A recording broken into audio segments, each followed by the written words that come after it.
Welcome back, Troglodytes, to your daily dose of guitar information, the Trogly's Guitar Show. It's time for our weekly mod collection demo shop update. Currently, within the mod collection, we just have 2 of the double necks and that same Les Paul Custom from last week, and the only thing left this week was this, so that tells you there was some interesting stuff. But let us start with one of the coolest. This is a Les Paul Custom Axcess that they gave the Red Widow vibe to. So Red Widow means they've painted over the headstock in a red color, they also cover over the bindings on the headstock, and you have the same thing going on for the binding on the body. But the fact that it's so dark and black here, everything's been blacked out, it's got a Floyd Rose on top of it, they put a Dirty Fingers in the bridge pickup.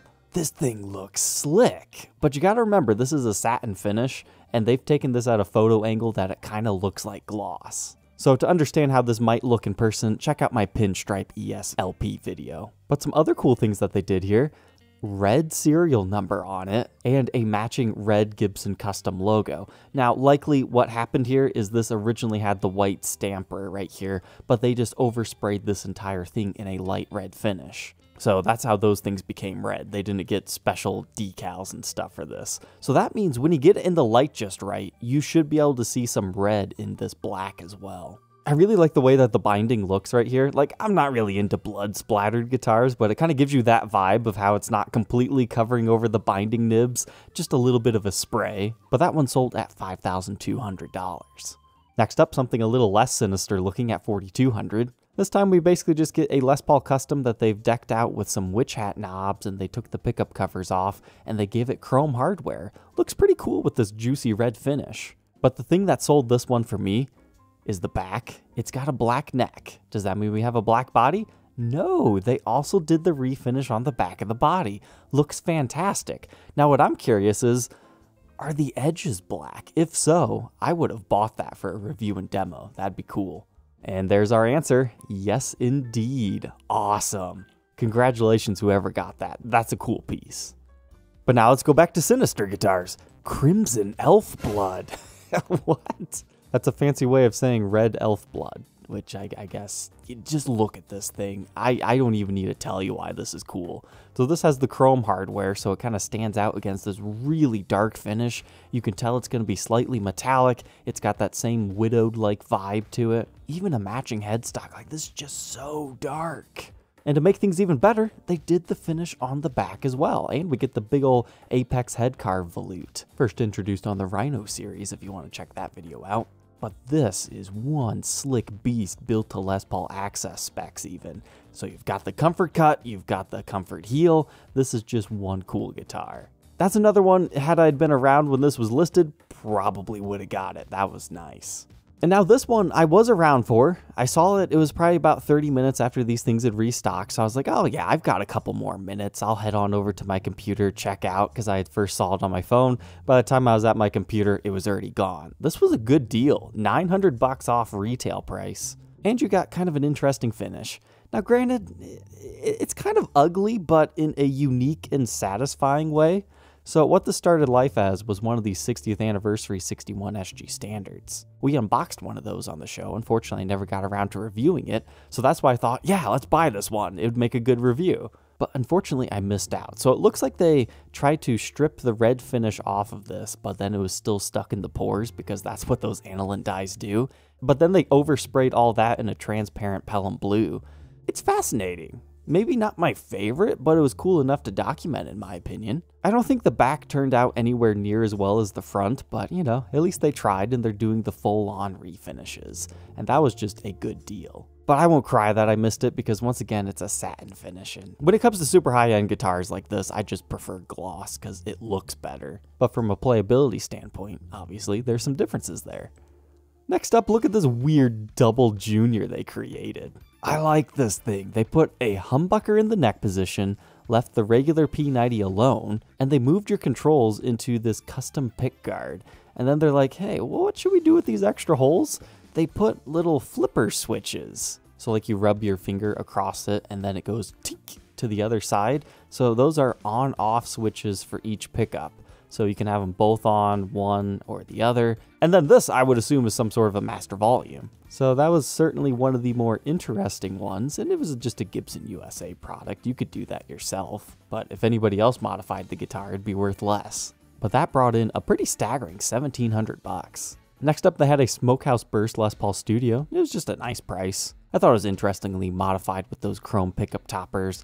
The Bigsby has one of those spoilers on it, so they're actually really easy to string up. Those are worth every penny. Just in case you're not familiar, it's this part that I'm talking about. I think they're like $80, but they are well worth it just for your peace of mind, just for the ease of stringing it up and not damaging your guitar with the ball end of the strings. Looks like they put those fancy knobs on here that have the diamond toppers, and they didn't change too much else besides maybe our truss rod cover and the gold hardware. And a few other notable ones. This was a 59 Les Paul Standard that they didn't give you any discount on. Technically they did, this is just the old brand new price. And I thought it just looked pretty nice. Interestingly aged hardware on that though, like super ultra heavy relic. Swapped out a pickup, but you can really tell on the headstock that this once again is a satin finish. A satin finished historic. I don't know how to feel about that. Maybe if they would still gloss the top, but then leave the back and sides satin and on the neck, I could get behind that all day long. But it was just so strange to me to see a historic guitar in satin. Were there any real 59 bursts done up in satin? I doubt it, but that would be interesting if there was like one or two, like they were just trying it out. Imagine what that thing would be worth. It'd probably be all almost buffed up into a gloss anyways after all these years of play. And the other thing kind of interesting about this one is they took your custom shop case away, but they gave it a limited edition Gibson USA. This reminds me of the DJ Ashba signature Les Paul case. It's pretty much the exact same thing, but I think his had like a signature on the outside. Yeah, it had one right there, but it was a very similar color. You can check out my review and demo of that one if you want to learn more. And the last one, I just kind of like the 64 335 Reissue because it's one of those heavily aged finished blacks that kind of look like almost a slightly blue color at the same time. All the aged hardware just looked right on that one to me, and it was $4,800. Those are the ones that stood out to me this week, but there were a few other ones that were also listed. Unfortunately, they're all starting to get like blended in on the sold page that we had found a couple of weeks ago. So I guess it's possible I might have missed one or two, but I think I found all the notable ones. So now let's switch over to the demo shop. Not as many cool offerings on here this week, but I still have a fine selection of stuff to show you. So this Hummingbird Studio, I was like, okay, Hummingbird without the Hummingbird on the pickguard, okay. It looks like a pretty nice little acoustic guitar. I switched over to the backside and I was like, I kind of like this wood grain figuring. Kind of looks like maybe a demented owl. Like you got a beak and like some eyes. It's kind of a stretch, but it was interesting. But what made me ultimately want to show you guys this is the headstock. I hate it. It's ugly. Normally these things have like the Gibson mother of pearl and whatnot, but just these inlays look off, like the size isn't right. I think I figured it out why sometimes like some of these modern day Gibson acoustics don't look right. This has an uncanny valley effect to it where it's so close to what we're used to, but it just doesn't look right. For example, looking at this humanoid robot, you can tell it's close to being human, but not quite right. That's exactly how I felt about the Chroma series of guitars from Gibson. Like, their headstocks, they looked about right, but it was just slightly off-putting. And I think it's all because the headstock is just a little bit too small, unlike on the one we were just looking at, where it's just like the font isn't quite right, or what we're used to. But next up here, we have an ES-335. But I wanted to share this particular one because, look at this. Your purple burst in this area has a very certain wide wave pattern within the flame. But then, as soon as the purple cuts off, the flame pattern changes. That's cool, I like that. And then you flip over to the backside, it does the exact same thing again, but the opposite. So your big waves are down here in the blue, and the purple gets the more tight ones. That is fantastic. I don't think I like the pickup rings on this one this time though.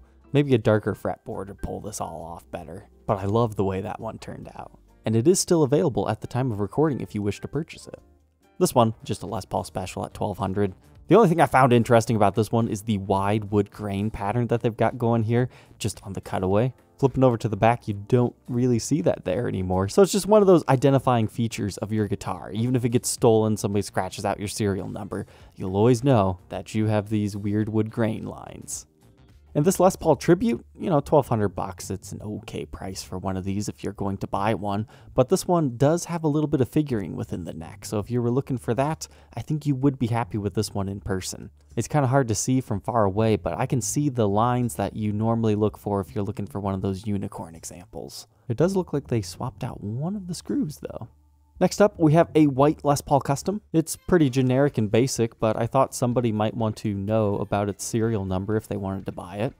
And then another moment of silence for juicy red SG standard bass that still hasn't sold after 2 weeks. And now we can move into the sold listings. There was a lot of cool stuff, and it sold instantaneously. This Les Paul Tribute was done up in a satin breaker blue finish, they call it, and it's like, okay, it's alright. It's got some wood grain. It's got the white knob. It's cool with the black hardware and then the silver studs, but I didn't notice this until after it had sold. Zoom in on that headstock. Do you see it? It's blue. Matching headstock Les Pauls. I dig it. That makes that whole guitar worth it just because they took a little bit of extra time right here to get rid of the black face veneer and do blue. I think Gibson should experiment more with colors on these things, even within their regular lineup, because that's one way that they can make these studio-like level guitars a little bit fancier.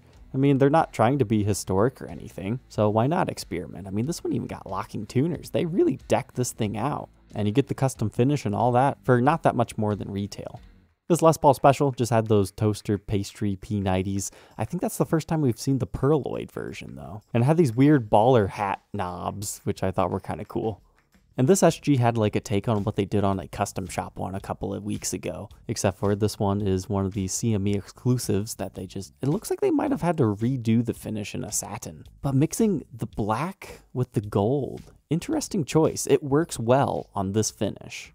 And another custom finish was this ice blue like SG standard. Once again, they mixed the black and the chrome pickup rings really complement the finish. It was just kind of interesting. Oh nice, they even mixed the tuner bits. And then this thing, a Firebird Zero in the demo shop. I think that's the first one we've seen. I could be wrong on that. But $800, man, I think those things brand new. They were what, $439? Obviously, things go up in value over time, but the general consensus about these things were they're kind of garbage.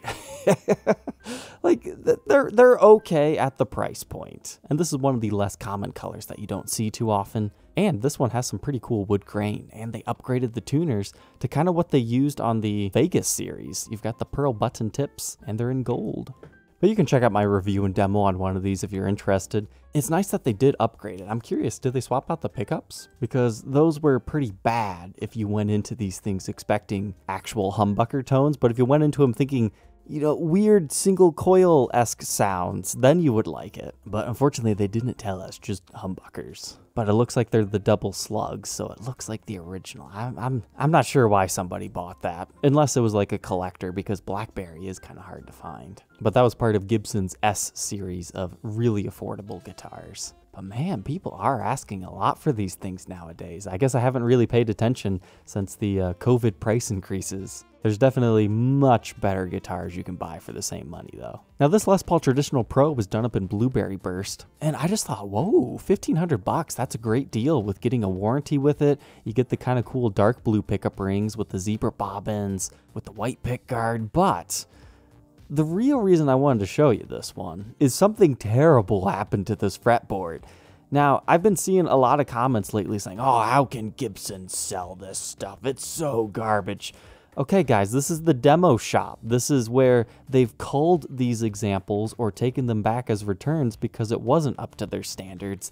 They give them new life and then they sell them as is, generally at a discount. People agree to buy these. It's okay for there to be flaws in these demo shop guitars, but look at that one. Man, that binding got like awfully chewed up. I don't know what happened there.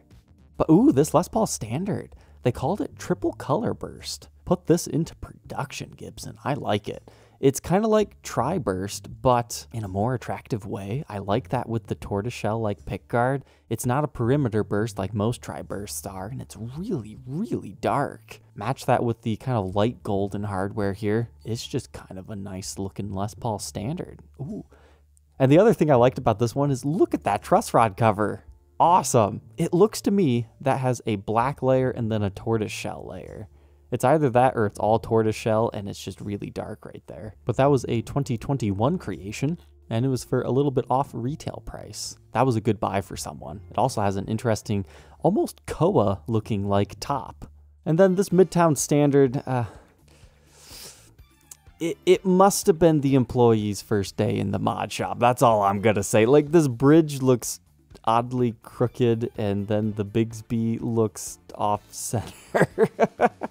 Now some of that might just be because generally harmonica bridges like this, I think the studs are a little bit more centered. I don't know, it's been a while since I've had a harmonica bridge, but they have more travel room right here, so it doesn't matter if it's as slanted as the others. So I think that throws some of that off since we were using original Nashville style studs. And then maybe it's just an optical illusion on the Bigsby and it's not as very off center as it looks. But it was kind of an interesting guitar, you know, from the Midtown series. You can check out this review and demo if you want to learn a little bit more about those. They look like 335 style guitars, but they're not. They're just big chambered out mahogany bodies that still have tops to them. But hey, once again, we've got those locking tuners with the pearl tips. Kind of cool. And the last one for this week is this Les Plus. Now, I initially wanted to share this one because, you know, it's got kind of interesting wood grain. Nothing fantastic, but it kind of reminds me of like a Phoenix. But then, as I kept going, it's a 2015 spec, so that means we've got Les Paul saying hello to us on the backside of this headstock. And oh my goodness, is this what the future holds for all of these? What this kind of looks to me like is this decal sticker thing is shrinking. So as it shrunk, it pulled the finish with it, because that's almost a perfect outline of where it would have been before it shrunk. But at the same time, it also looks like it might have gotten damaged right there, so maybe that's not a bad sign for the future of all 2015s that they're going to have this shrinkage happen, but who knows, maybe it is. Alright, troglodytes, I hope you enjoyed tonight's episode. Don't forget to like, comment, and subscribe, and we will catch you tomorrow with a very special Fender Friday episode. Take care.